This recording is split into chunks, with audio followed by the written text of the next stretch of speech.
Гэр бүл хөдөлмөр нийгмийн хамгааллын яамны хөдөлмөрийн бодлогын газрын төрийн албаны ангилал, зэрэглэл, цалин хөлс нийгмийн баталгааны бодлого төлөвлөлт хариуцсан шинжээч Мегмарсран өнөөдөр урилгаар оролцож байна. Ингээд таныг микрофонд урьж байна. Би та бүхэнд өнөөдөр төрийн албан агчийн цалин хөлсний талаар сүүлийн 2 жилд авч хэрэгжүүлсэн арга хэмжээ, тэгээд цаашдаа ямар арга хэмжээ авахар төлөвлөж байгаа талаар мэдээлэл хүргэх юм аа.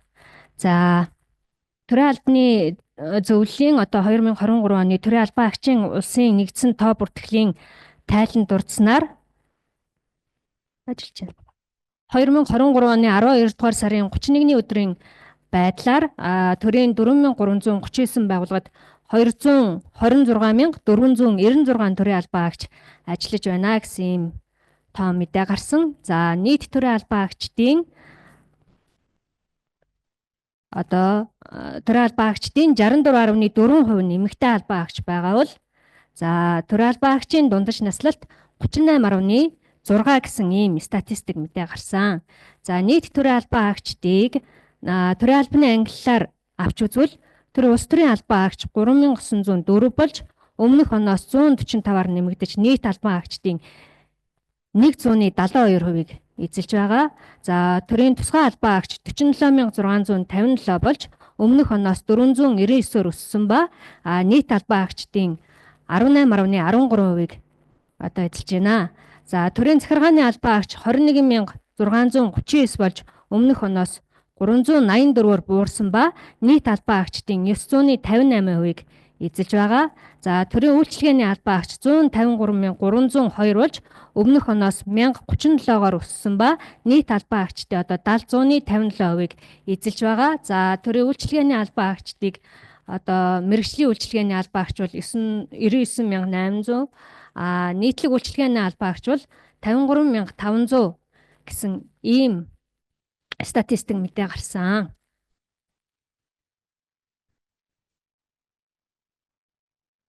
Засгийн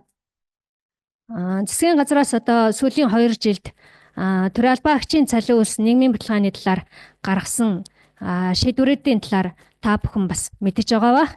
Үүнийг наривчлаа та бүхэнд тодруулж мэдээлэл өгөхөд төрийн албан агчийн цалин хөлсний бодлогын шинжилгээг 2022 оноос авч хэрэгжүүлж үе шаттайгаар тодорхой арга хэмжээнүүдийг авч эхэлсэн. Тухайлбал олон улсын хөдөлмөрийн байгууллагын адил үнэлэмж бүхий ажил хөдөлмөр эрхэлж байгаа хүний цалин ижил байх зарчмыг хэрэгжүүлж 2022 оноос хойш төрийн албан агчийн 14 сүлжээний 566 ялгаатай цалин тогтоогдож байсныг нэг шатлал бүхий үндсэн цалинтай болгох замаар 12 сүлжээний 109 суурь цалинтай болгож нягтршуулсан. Уг бодлогыг үргэлжлүүлж Монгол улсын 2023 оны төсвийн тодтголын хүрээнд төрийн албан агчдын цалин хөлсний хит ялгаатай байдлыг арилгаж Монгол улсын засгийн газраас төрийн албан агчдын цалин хөлсийг 2023 оны 7 дугаар сарын 1-ний өдрөөс дунджаар 40%-аар нэмэгдүүлэн тогтоосон. Мөн 2024 оны 4 дугаар сарын 1-ний өдрөөс төрийн нийтлэг үйлчилгээний албан агчдын үндсэн цалин 20%-аар бусад төрийн албан агчдын цалин 10%-аар ингээд нэмэгдүүлэн тогтоосон.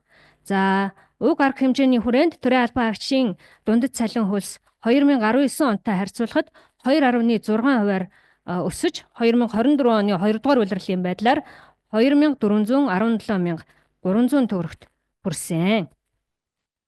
Орон нутгийн нэмэгдлийг аймгийн төв, сум, тосгон, багт ажиллаж байгаа нийгмийн суурь үйлчлэгийг иргэдэд хүргэдэг эрүүл мэнд, боловсрол, соёл урлагийн байгууллагын төрийн үйлчилгээний албан агчдад сарын үндсэн цалингийн 80-аас 20% хүртэл 2022 оны хүртэл ингэж олгож байсан. Харин 2023 оны 1-р сарын 1-ний өдрөөс төрийн захиргааны албан агчдад сарын үндсэн цалингийн 20%-аар олгож эхэлсэн. Харин 2024 оны 4-р сарын 1-ний өдрөөс хөдөөгийн суманд ажиллаж байгаа төрийн захиргааны, үйлчилгээний болон улс төрийн албан тушаал эрхэлдэг албан агчдад үндсэн цалингийн 40%-аар, харин аймгийн төв болон нийслэлийн алслагдсан 3 дүүрэгт ажиллаж байгаа төрийн албан агчдад үндсэн цалингийн 20%-аар тооцож эхэлсэн. Ингэснээр өмнө нь одоо авдаггүй байсан төрийн нийтлэг үйлчилгээний албан хаагчид, за мөн одоо тодорхой мэргэжлийн үйлчилгээний албан хаагчид, улс төрийн албан хаагчид орон нутгийн нэмэгдлийг шинээр авч эхэлсэн. За мөн уг нэмэгдлийг аймаг сумын иргэдийн төлөөлөгчдийн хурал орон нутгийнхаа төсөвт тусан одоо хөдөөгийн суманд ажиллаж байгаа албан хаагчид 60 хүртэл хувиар, аймгийн төв болон аслагдсан 3 дүүрэгт ажиллаж байгаа албан хаагчид 80 хүртэл хувиар, за тэгээд орон нутгийн нэмэгдлийн нийлбэр хувь 100 байх хүртэл хувиар одоо 100 хүртэл хувиар нэмэгдүүлэхээр ийм боломж эрхийг нь олгосон. За одоогийн байдлаар 20%-аас дээш нэмэгдлийг одоо нийт 14 аймаг олгож байна. За англи зэрэглэлийн хувьд 2022 онд за соёлын тухай хуулийн шинжилсэн найруулга 2022 онд оны 1 сарын 1-ний өдрөөс мөрдөж эхэлсэн. За мөн 22 оны 8 дугаар сарын 29-ний өдөр батлагдсан Монгол Улсын засгийн газрын бүрэлдэхүүний тухай хуульд нэмэлт өөрчлөлт оруулах тухай хуулиар засгийн газрын бүрэлдэхүүнд Монгол Улсын засгийн газрын гишүүн, Монгол Улсын сайд, Олимп, нийтийн биеийн тамир спортын үндэсний хорооны даргыг баталсан. За мөн Олимп, нийтийн биеийн тамир спортын үндэсний хорооны бүрэлдэхүүн, үндэсний хорооны дүрм, сайдын ажлын албаны орон тооны хязгаарыг баталж өгсөн. За төрийн хэмнэлтийн тухай хуулиар холбогдох одоо тусгай чиг үүргийн байгууллагаас бусад байгууллагын дэд дарга, орлогч даргыг одоо орлогч даргагүй болсон.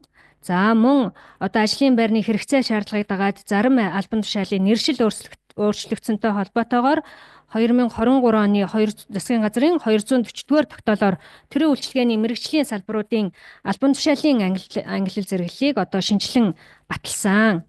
За харин засгийн газрын 2024 оны 3 дугаар сарын 27-ны өдрийн 84-р тогтоолоор дээрх 2023 оны 240-р тогтоолд нэмэлт өөрчлөлтийг оруулсан. Ингэхдээ одоо нөгөө төрийн нийтлэг үйлчилгээний албан тушаалд хамаарч архивын салбарын албан хаагчид, цаг уur орчны шинжилгээний салбарын албан хаагчид, за хүнсний аюулгүй байдлын үндэсний лавлгаа лаборатори, мал эмнэлэг, ариун цэврийн төв лаборатори зэрэг лабораторийн албан хаагчид, за мөн нягтлан бодогчид, за нийгмийн хамгааллын байгууллагын нийгмийн ажилтан, сэтгэл зүйч, арга зүйч, багш, за байнгын ажиллагаатай цуслангийн багш, бүлгийн багш гэсэн одоо нийт 8000 орчим албан хаагчийг ажлын онцлог нөхцлөөс нь хамааруулад төрийн нийтлэг үйлчилгээний албан тушаалаас төрийн мэргэжлийн үйлчилгээний албан тушаал руу энэ оны 4 сарын 1-ний өдрөөс шилжүүлж одоо холбогдох тогтоолыг баталсан.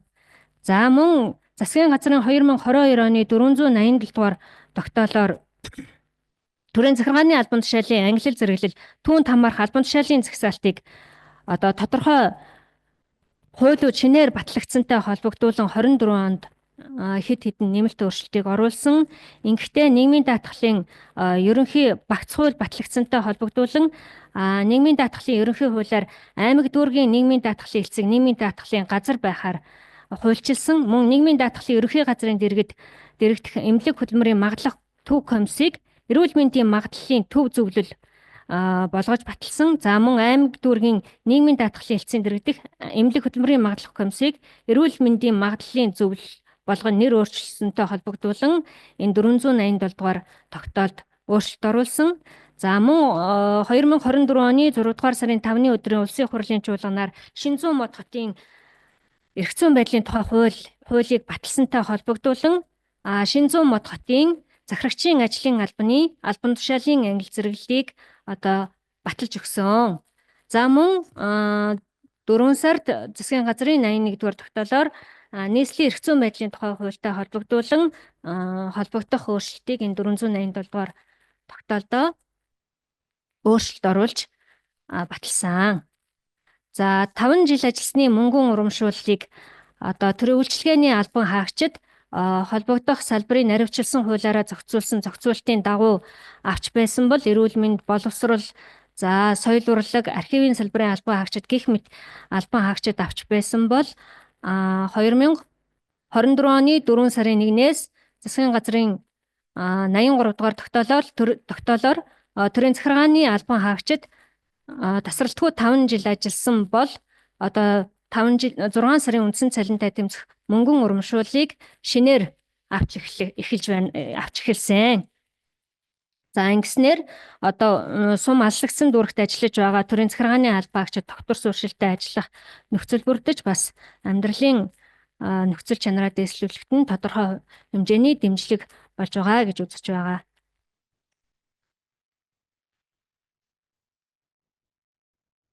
За 2023-24 онд одоо цалинг дундчаал 23 онд 40%-аар 2024 онд бас тодорхой хувиар нэмэгдүүлсэн. Ингэснээр энийг одоо төрийн албаны салбар тус бүрээр ингээд наривчлан өмнө нь одоо хэдэн төгрөгийн цалин байсан 2023 оны 7 сараас нэмэгдээд дээд доод цалингийн хэмжээ хэд болсон 2024 оны 4 сараас 10%-аар төрийн үйлчилгээний албаагчид 20 нийтлэг үйлчилгээний албаагчид 20%-аар нэмэгдүүлснээр одоо төрийн албаагчийн дээд доод цалин хэд болсон бэ гэдгийг энд наривчлан харуулсан байна.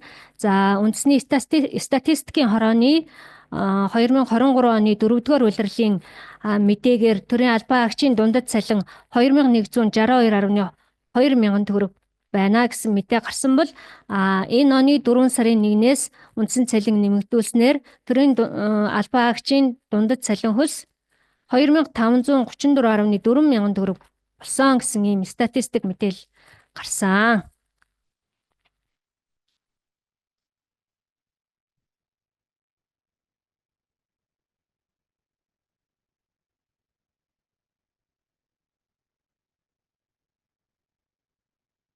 За төрийн захиргааны албан тушаалын хувьд та бүхэн дэлгэцэн дээрээс төрийн захиргааны албан тушаал одоо яам аймгийн төв орон нутгийн нэмэгдэл ороод хэд байгаа. За хөдөөгийн суманд одоо төрийн албаагчийн дундад цалин хэд байгаа. Нийслэл Улаанбаатар хот байгаа нийслэл болон дүүргийн албаагчдын дундад цалин хэд байгаа вэ гэсэн энэ харьцуулсан хүснэгтийг харж байна. Графикийг харж байна. За 2 дахь хэсэг дээр болохоор орон нутгийн нэмэгдэл тооцсноор одоо албан тушаал төрийн захиргааны албан тушаал тус бүрийн одоо цалин ямар хөө байгаа вэ гэдэг энэ тооцооллыг харж байна.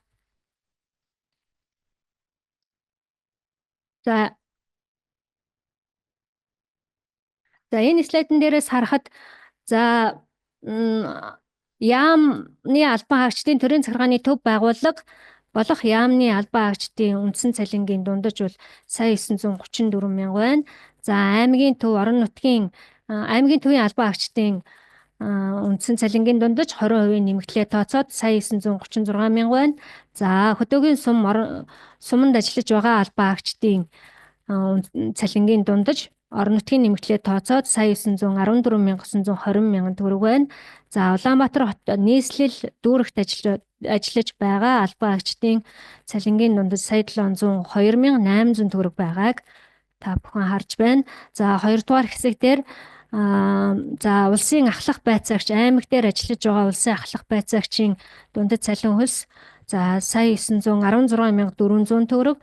За яамны мэргэжилтнийг сая 757.000 дунджаар. За улсын байцаагч аймаг дээр ажиллаж байгаа улсын байцаагчийг сая 742.400. За сумын засаг даргын тамирын газрын мэргэжилтнүүдийг орон нутгийн нэмэгдлээ тооцоод сая 694 мянга. За аймгийн засаг даргын эрхлэх асуудлын өрөөний нутгийн захиргааны байгууллагын ахлах мэргэжилтнийг сая 584 мянга. За аймгийн засаг даргын эрхлэх асуудлын өрөөний нутгийн захиргааны байгууллагын мэргэжилтнийг сая 452 мянга. За дүүргийн засаг даргын дэрэгдэх хилцээний ахлах мэргэжилтэн улсын байцаагч дотоод аудиторын дундад цалин сая 452 мянга. За дүүргийн засаг даргын дэрэгдэх газар хилцээний мэргэжилтний цалин сая 320 мянган төгрөг байна. За төрийн захирал орон нутгийн нэмэгдэл 4 сарын 1-ээс үндсэн цалин нэмэгдүүлсэнтэй холбогдуулаад төрийн захиргааны болон төрийн мэргэжлийн үйлчилгээний албан хаагчид үндсэн цалингийн доод хэмжээ одоо сая 100 мянган төгрөг болсон. За суманд бол орон нутгийн нэмэгдлээ тооцоо сая 540 мянган төгрөг болсон. Аймгийн төвийн сум болон алсагдсан 3 дүүрэгт сая 320 мянган төгрөг болсон. За нийтлэг үйлчилгээний албан хаагчдын хувьд үндсэн цалингийн доод хэмжээ 750 мянган төгрөг байсан бол За 900 мянган төгрөг болсон. Суманд сая 260 мянган төгрөг болсон. За аймгийн төвийн сум болон алсагдсан 3 дүрэгт сая 80 мянган төгрөг болж ингэж цалингийн доод хэмжээ бол ийм болсон үзүүлэлт харагдаж байна.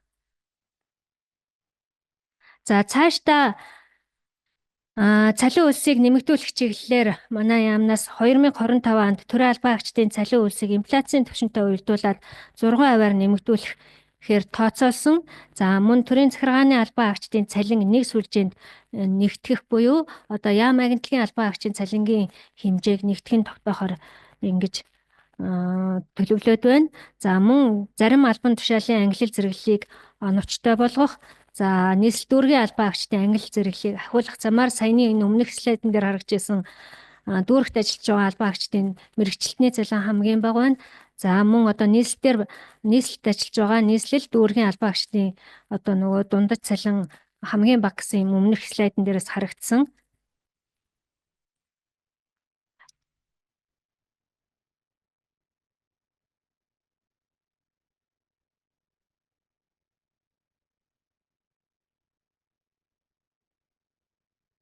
Энэ дээрээс харагдж байгаа тийм ээ. За үүнтэй уялдуулаад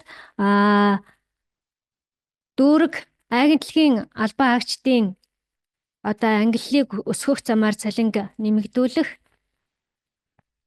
За яам агентлагийн албан цалингийн сүлжээг нэгтгэх ийм ажлыг хийхээр төлөвлөд байна.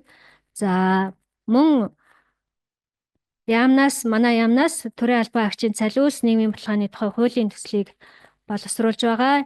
За энэ оны 2 сард төрийн тусгай албан агч, төрийн захиргааны албан агчдын төлөөллийг хамруулад хэлэлцүүлэг явуулсан. Мөн 5 сард одоо нутгийн захиргааны байгууллага болоод төрийн захиргааны төв байгууллагын албан агчид 1600 албан агчийг хамруулад одоо 20 өдөр байгууллага тус бүрээр нь, салбар тус бүрээр нь, ангиллал тус бүрээр нь одоо энэ төрийн албан агчийн цалин хөлс нийгмийн баталгааны хуультай холбоотой хэлэлцүүлгийг явуулсан.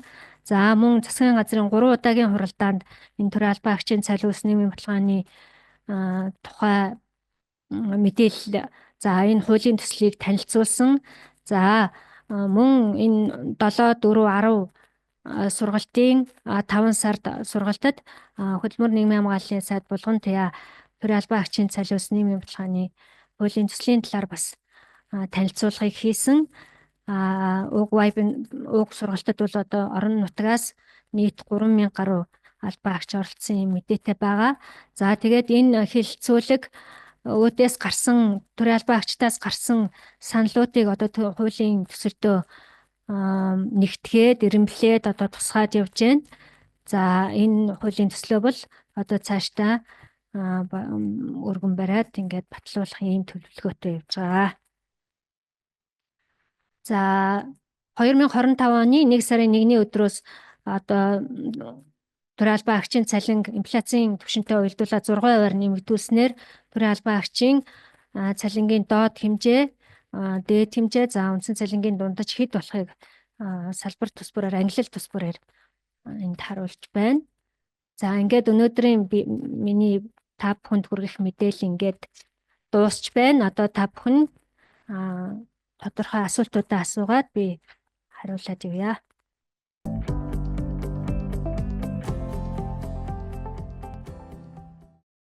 Яамтай адил болох гэсэн орон нутаг багс адилхан уу гэнэ? За одоогоор яам агентлагийн яам одоо тустай зөвшөлжээгээр агентлаг орон нутаг тустай шүлжээгээр явж байгаа. Энийг эхний ээлжинд бол агентлагийг одоо яамтай нэг шүлжээгээр ингэж цалинг нь нэгтгэн батлахаар төлөвлөж байгаа. Орон нутгийн захиргааны байгууллагууд одоо тустай шүлжээгээр явнаа. Суманд төрийн захиргааны байгууллагын нэгтлэн бодогч нар 5 жилийн тэтгэмж олгомоор байна. За нэгтлэн бодогчдын хувьд төрийн нийтлэг үйлчилгээний зэрэглэлд хамаарч исэн 4 сарын 1-ээс төрийн мэргэжлийн үйлчилгээний зэрэглэлд шилжүүлэн баталсан. За 5 жилийн урамшууллыг би түрүүнд дурдсан эрүүл мэнд, боловсрол, архив, соёл урлаг гэх мэтчлэн одоо нөгөө салбарын наривчлсан хуулиндаа тусгасан зохицуултын дагуу олгож байгаа. Төрийн нийтлэг үйлчилгээний албан хаагчид одоо 5 жилийн урамшуул олгох зохицуулт бол одоогоор эрх зүйн зохицуултанд байхгүй байгаа. За Нэгтлэн бодогчдын хувьд мөн орон нутгийн нэмэлтийг 4 сарын 1-ээс одоо аймгийн төвд бол 20%-аар суманд бол 40%-аар ингэж авч эхэлсэн. За мөн нэгтлэн бодогчдын ур чадварын нэмэгдэл олгох шалгуур үзүүлэлтийг манай яам сангийн яамтай хамтран баталсан. Ур чадварын нэмэгдэл бас одоо авах боломжтой болсон. 5 жилийн урамшууллын хувьд нэгтлэн бодогчдод олгох эрх зүйн зохицуулт одоогоор байхгүй байгаа. Бас нэлийн түгээмэл асуултууд яваад байна. Энэ нөгөө төрийн үйлчлэгээний байгууллагын цалингийн доод хэмжээг баталчихаар тэрийг одоо дур мэдэн зарим нь одоо хэтэрхий өсгөх янз бүрийн асуудлууд байна. Энийг яаж зохицуулах вэ гэсэн юмнууд өмнөх сургалтууд дээр нийгмийн татгалын 4 удаагийн сургалтанд нэлийн бас асуулт байсан. Энийг та нар хариулж өгөөч. За засгийн газраас төрийн үйлчлэгээний албан хаагчдын хувьд цалингийн доод хэмжээг нь тогтоогч өгж байгаа. Төрийн бусад албан хаагчдын хувьд бол цалингийн сүлжээг нь тогтоож өгч байгаа. За доод хэмжээг нь тогтоож өгч нь одоо нөгөө гүйцэтгэлээр санхүүждэг байгууллагууд болох боловсрол, эрүүл мэнд гэх мэтчлэн байгууллагууд одоо засгийн газрын 2022 оны 107 дугаар тогтоолоор одоо нэмэгдүүлэн олгох эрхийг нь олгосон байсан. За үүнийг бол сангийн яамнаас саяны цалингийн доод хэмжээ тогтоох 128 дугаар тогтоол батлагдахад энийг бол хүчингүй болгосон. Гэхдээ төсвийн тухай хуулинд төрийн төсвийн шууд захирагч батлагдсан одоо цалингийн сан орон тоондоо багтаагаад цалин хөлсийг нэмэгдүүлэн тогтоох энэ эрх нь нээлттэй байгаа. За гэвч одоо сангийн яамнаас цалингийн нэгдсэн систем дээр одоо нөгөө тодорхой хязгаарлалтуудыг тавьсан байгаа. Энэ талаар бас манай яам сангийн яамд хандаж тодруулгыг авахар одоо албан бичиг илгээсэн байгаа. За төрийн мэргэжлийн үйлчлэгээний албан тушаал 5 жилийн тэтгэмж олгохгүй гэн түрүүн тайлбарласан тийм ээ. Төрийн мэргэжлийн үйлчлэгээний албан хаагчид одоо эрүүл мэнд, боловсрол, соёл урлаг, архив гэх мэтлийн энэ салбарууд бол авчгаа. Нийтлэг үйлчлэгээнээс шилжсэн нэгтлэн бодогчдын хувьд бол одоо хараахан авах эрх зүйн зохицуулт бол байхгүй байгаа гэж сайдвар. Төрийн албанд ажилласан хугацааны 36 сарын тэтгэмж хэвээрээ юу гэж? 36 сарын тэтгэмжийн хувьд одоогоор ямар нэгэн өөрчлөлт оруулах, тогтоолын төсөлд ямар нэгэн өөрчлөлт оруулах төлөвлөгөө бол манай яамд байхгүй байгаа. Үргэлжлүүлэн хэвээр олгох ийм төлөвлөгөөтэй. Тусгай байгууллагын албан хаагчид орон нутгийн нэмэгдэл хэзээс авах вэ гэж? Төрийн тусгай байгууллагын албан хаагчдын хувьд орон нутгийн нэмэгдлийг нөгөө хөлийн нэмэгдэл, аслагдсан тооцогдсон анги зэргийн байгууллагын нэмэгдэл гэх энэ ийм нэршлэр авдаг байгаа. Босоо удирдлагатай байгууллагууд орон нутгийн нэмэгдлийг хэрхэн олгох вэ? За орон нутгийн нэмэгдлийг улсын төсвөөс бол аймгийн төвд 20%-аар, суманд 40%-аар олгож байгаа. За тухайн орон нутгийн иргэдийн төлөөлөгчдийн хүрэлд үүнийг одоо нийт нэмэгдлийн хэмжээ 100 байхаар одоо нэмэгдүүлэн тогтоох эрхийг нь олгосон. Үүнд бол тухайн байгууллагын удирдлагын одоо босоо хэвтээ гэсэн энэ ангиллаас хамаарахгүйгээр нэгэн жигд нэмэгдүүлэх энэ эрхийг нь бол олгосон. За ялгаатай олгоод байна. Босоо хэвтээ хэвтээдээ олгоод босоод нь олгохгүй байна. За эсвэл төрийн захиргааны албан хаагчдад олгоод төрийн үйлчилгээний албан хаагчдад орон нутгаасаа олгох нэмэгдлийг олгохгүй байна гэдэг өргөдөл гомдлуудад манай яамд маш ихээр ирж байгаа. За үүний дагуу л одоо төсвийн төсөл өргөн барихаас өмнө бол манай яамнаас бүх 21 аймаг засаг дарга, иргэдийн төлөөлөгчдийн хурлын дарга, алслагдсан 3 дүүргийн засаг дарга, иргэдийн төлөөлөгчдийн хурлын даргад бол за 25 оныхоо төсөвт энэ орон нутгаас олгох нэмэгдлийг одоо жигд байдлаар олгохоор олгох талаар энэ чиглэлийг бол хургуулсан байна. За саяны хэвтэ босоо байгууллагын хувьд бол тайлбарлчихсан төрийн үйлчлэгийн цалингийн доод хэмжээг зааж өгсөн салбарын сайд 20% нэмэгдүүлсэн. Гэтэл сангийн ам зөвшөөрөхгүй байгаа. Энийг сая түрүүн тайлбарласан давхар асуултуудаа битгий бичээрэй, манайхан бичлэгээ сайн үзчихээрэй. Яг тодорхой тайлбарлаад өгсөн ш түрүүн. Цалингийн доод хэмжээг баталсан. Тэгээд 128 доод тогтоолыг нь бол хүчингү болгоцсон байгаа. Тэгээд хөдөлмөрийн яамнаас сангийн яам руу албан бичгээр өсөлт өгсөн байгаа гэж хэлсэн байгаа. Аймгийн төвд 80 хүртэл хуваар нэмэгдэл олгоно гэж байгаа ч босон удирдлагатай байгууллагад нэмэгдээ олохгүй байгаа гэж бичиж байна. Сая дахиад хэлсэн 25 оны төсөвт суулгаад босоо байгууллагууд юу гараа шийдэрэ гэдэг чиглэлээ өгсөн гэж хэлсэн шүү. Архив бичиг хэргийг салгаж болохгүй давхар хийхээр хүндрэлтэй байна гэнэ. Цалин хөлстэй холбоотой асуудлуудаа бичээрэй манайхан. Соёл урлагийн байгууллага төрийн үйлчилгээний ажилтнуудад орон нутгийн нэмэгдэл олохгүй гэдэг. За энэ нөгөө нийтлэг үйлчилгээний албаагчдад ийм асуултуудыг ирүүлээд байгаа. Эрхтүү орчин болоод байгаа. Төрийн захиргааны албан тушаал тус бүрээр 1 жил үндсэнгээр ажиллаж байна. Зэрэг дэвийн нэмэгдэлд хамрагдах боломж. Журмаа хараад явчмаар ахын надах чи бүгдээр журамтай л асуудлууд давхар хичээд байгаа. Төрийн үйлчилгээний албан хаагчийн цалингийн сүлжийн доод хэмжээ төсвийн сахарч хэрхэн зохицуулсан эрх зүйн актыг бий болгох шаардлагатай байна гэж сая хариулаад явчихсан. Зүйн тухай хуулиараа хэрхэн нээлттэй байгаа. Сумын засаг дарганы тамгын газарт ажилладаг төрийн захиргааны босоо удирдлагатай болон хэвтэ удирдлагатай албан хаагчид орон нутгийн нэмэлтийг ялгаатай авч байгаа. Үүнийг ижил хэмжээгээр олох эрх зүйн зохицуулт гаргаж өгөх шаардлагатай байна. Энийг сая түрүүнд дурдсан нөгөө тогтоолдоо бол босоо одоо тухайн байгууллагын удирдлагаас хамаарахгүйгээр босоо хэвтэ гэсэн энэ тогтолцооноос хамаарахгүйгээр адил олгох эрхийг бол одоо тогтоолдоо дурдсан байгаа. Эрүүл мэндийн даатгалын ерөнхий газрын орон нутгийн албан хаагчид улсын байцаагчийн нэмэгдэл авдаггүй. Энэ нэмэгдлээ бусад төрийн байгууллагын адил авдаг болмоор байна. Хуулийн зохицуулалтаараа авах ёстой. Энэ асуултанд тодорхой хариулт өгнө үү? Орон нутгийн улсын байцаагч. Эрүүл мэндийн даатгалын ерөнхий газрын орон нутгийн улсын. За энэ бол өстой эрүүл мэндийн яам хариуцах асуудал байна.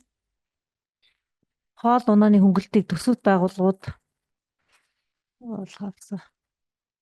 Хот аймаг сум гэж жигд болгох талаар. За энийг бол зохицуулсан одоогоор эрх зүйн зохицуулт байхгүй байгаа. Харин энэ төрийн албаагчийн цалин ус нийгмийн бодлогын хуулийн төсөлд бол одоо сангийн асуудал эрхэлсэн засгийн газрын гишүүн энэ хоол унааны хөнгөлтийг нэгдсэн тариф тогтоож олгохоор ийм тусдаа журмаар зохицуулахаар зохицуултуудыг бол энэ хуулийнхаа төсөлд тусгаад байгаа. Орон нутгийн төрийн захиргааны албан хаагчдын цалингийн шатлыг нэмж өгнө үү? ТЗ9 өндөр нарийн мэргэжлэр сурсан мөртлөө багийн зохион байгуулагчийн дээд талын цалингийн сүлжээгээр цалинжиж байна. Төрийн захиргааны албан хаагчдын 5 жилийн нэмэгдлийг бусад төрийн үйлчлэгийн байгууллага шиг 3 жил болгож болох уу гэнэ? За энэ 3 жилийн зохицуулт бол эрүүл мэндийн боловсролын байгууллага эрүүл мэндийн байгууллага дээр байгаа.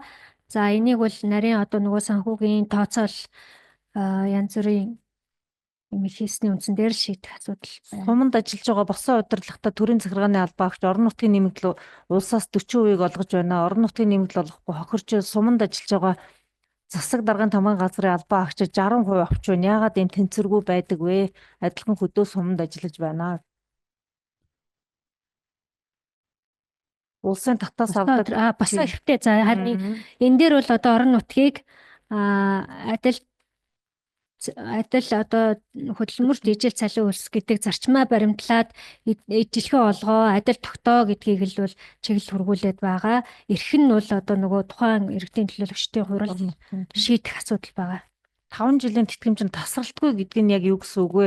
Дунд нь жирэмсний амралттай байсан тохиолдолд олгогдохгүй гэсэн үг үү? За энийг журмаараа маш тодорхой нарийн зохицуулж өгсөн байгаа. За хөдөлмөрийн тухай хуулинд одоо ажилтнанд одоо ажил хөдөлмөр эрхэлснийх нь төлөө одоо цалин хөлсийг ажил олгогч олгоно. Ажилтан бол ажил хөдөлмөр эрхэлснийхээ одоо цалин хөлсийг ажил олгогчоос авна гэсэн ийм зохицуулт байдаг. За тэгээд энэ зохицуултын хүрээнд бүх тасрах чөлөөтэй байгаа албан хаагчийн хугацааг бол энэ төрийн захиргааны албан хаагч бусад одоо 5 жилийн нэмэлт олгох журмуудад бол одоо тооцохгүйгээр ингэж зохицуултыг оруулсан. Харин ажилдаа хууль ёсны дагуу эргэж орсноор өмнөх одоо хугацаагаа үргэлжлүүлэн тооцохоор журамдаа тодорхой тусгасан.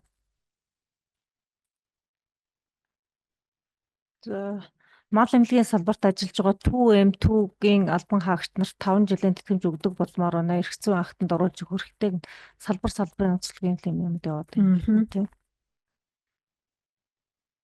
Мал эмнэлэг бас нөгөө нийтлэг үйлчилгээний албанаас төрийн мэргэжлийн үйлчилгээний алба руу энэ 4 сарын 1-ээс шилжсэн байгаа. Үүнтэй холбоотойгоор асуулт ирж байна. Прокурорын туслах ажилтнанд 5 жилийн тэтгэмж олгох уу?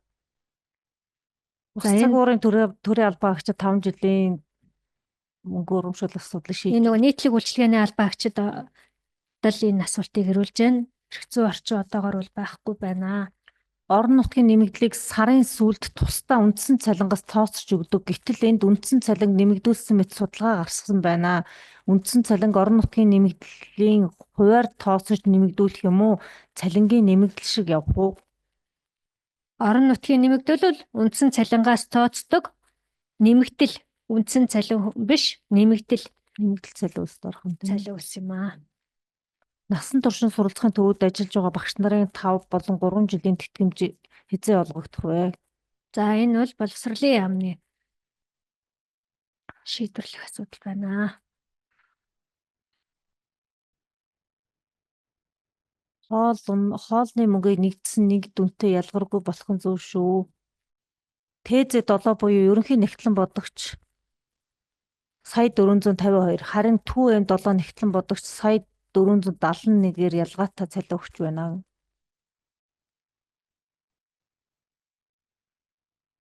Энэ нэгэн ТЗ-гийн ерөнхий нэгтлэн 50 нэгтлэн ТÜ-м дээр 7 сая 430 20 мянган зүрх байгаа юм да. Үгүй ээ, нэгтлэн бодогчдыг одоо төрийн үйлчилгээний мэргэжлийн нийтлэг үйлчилгээнээс төрийн мэргэжлийн үйлчилгээ рүү бол шилжүүлсэн байгаа.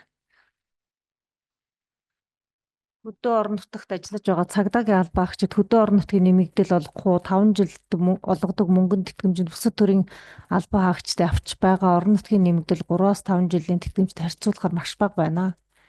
За энэ оны хавар бас 5 сард цагдаа дотоодын цэргийн албан хаагчид мөнгө урамшуул олгох журмыг баталсан байгаа.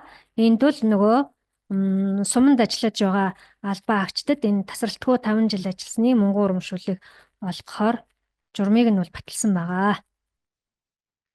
Улаанбаатар дүүргийн анхан шатанд ажиллаж байгаа албан хаагчдын цалин маш бага байна. Үүнийг адилтгах мэдээлэл авъя. За сая би түрүү мэдээлэлдээ дурдсан агентлаг дүүргийн албан хаагчдын ангилал зэрэглэлийг одоо өсгөх замаар үндсэн цалинг нэмэгдүүлэхээр эх он төлөвлөд байгаа. Доошлох. Тэтгэврт гарсан хүн хааш явчих вэ? Тэтгэврт гарсан багш эмч нар орон нутагт мэргэжлийн хүн байхгүй гэдэг шалтгаанаар хүсэлтээр ажилдгаа гэвч нэмэгдэл өгөхгүй шимтгэл авч байгаа талаар хэлж өгөөч. Тэтгэврт гарчаад ажиллах гэдэг байгаа юм шиг байна. Тий. Тэгээд нэмэгдэл өгөхгүй тэтгэврт гарсан өгөхгүй.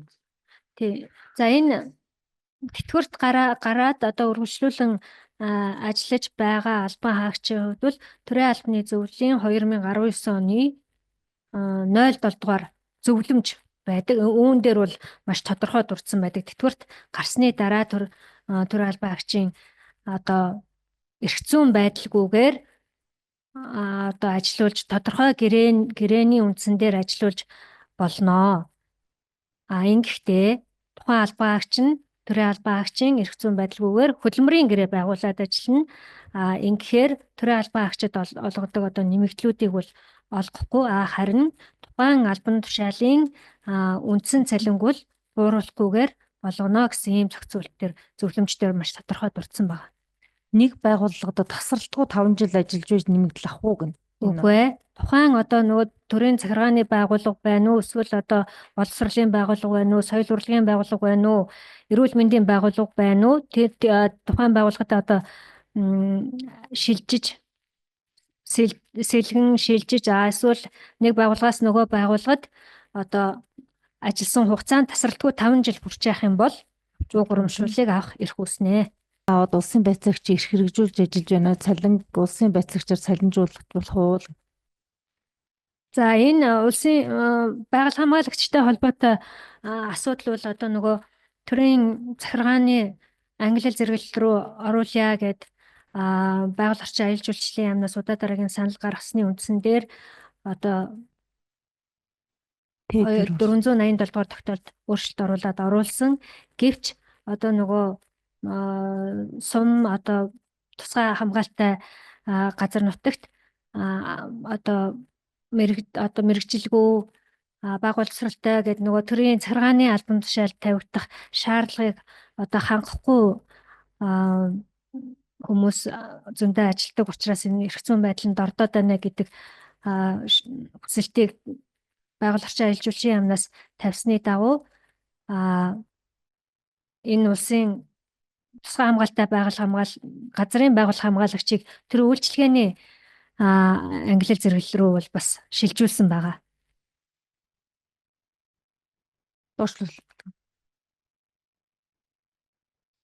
Дандаа нөгөө мэрэгчлэр нь одоо асуугаад эхэллээ. Шүүхшинлгээний албан агчид, цагдаагийн албан агчид, хэлийн албан агчид, цагуурын албан агчид 5 жилийн нэмэгдэл. Шүүхшинлгээний байгууллагын албан агчид мөнгө урамшуул олгох журмыг энэ хавар 6 сард батлуулсан байгаа. Соёлын салбар тасралтгүй 5 жил ажиллаж байна. Үгээс Т-зээ орохдоо нэг салбарт ажиллаж байхад яагаад 5 жил олгогдохгүй байгаа юм болоо гэнэ. Төрийн үйлчлэгнээс төрийн захиргаа. За тийм энэ бол одоо та төрийн захиргаанд ажиллаж байгаа бол төрийн захиргаанд томилогдсон хугацаанаас эхлээд 5 жилээ тооцно. Түүдээр ажиллаж байгаа бол мөн тэр үйлчлэгээний тэр соёл урлагийн байгууллагын албан агчид мөнгө урамшуул олох журмынхаа дагуу зохицуулагдаад тусдынхаа журмаар зохицуулагдаад явах юм энэ бол. За 5 жилийн тэтгэмж олохдоо 19 удах уул гэн тэр юунуудаа нэгтлэнгууд хариулаа явуучих болов. Ажлаас чөлөөлөгдөж байгаа улс төрийн албан агчид өгөх тэтгэмж засаг дарга багийн дарга нарт олгогдож байж сумын засаг дарга нарын орлогчид яагаад өгдөггүй вэ? Энэ бол нөгөө засаг захиргаа нутаг дэвсгэрийн нэгж түүний удирдлагын тухай хуулийн дээр тодорхой зохицуулт байдаг. Үүний дагуу бол олгож байгаа. Та тэр зохицуултыг сайн хараарай.